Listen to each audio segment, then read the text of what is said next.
Police भरतीचा सराव करणाऱ्या तरुणांचा मंत्री गिरीश महाजनांनी घेराव घातलेला आहे।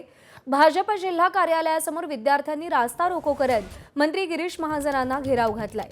जिल्हा क्रीडा संकुलात प्रवेश शुल्क 150 रुपयांवरून थेट 600 रुपये केल्यानं तरुण आक्रमक झालेत। शुल्क कमी करून 300 रुपये करावं अशी मागणी केली जाते।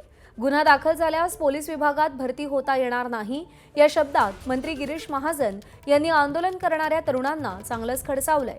मंत्री गिरीश महाजन यांनी तरुणांशी मागण्यांसंदर्भात चर्चा केली आणि योग्य तो निर्णय घेण्याचं आश्वासन दिल्यावर तरुणांनी आंदोलन मागे घेतलंय।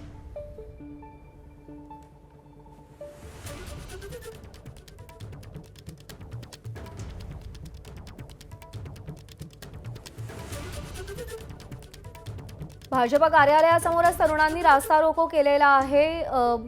जिल्हा क्रीडा संकुलामध्ये प्रवेश शुल्क आधी 150 रुपये होतं आणि त्यानंतर ते थेट 600 रुपयांवर नेलं आणि याच विरोधात हे पोलीस भरतीसाठी सराव करणारे तरुण आक्रमक झाले आणि त्यांनी मंत्री गिरीश महाजनांना घेराव घातला, आंदोलन केलं।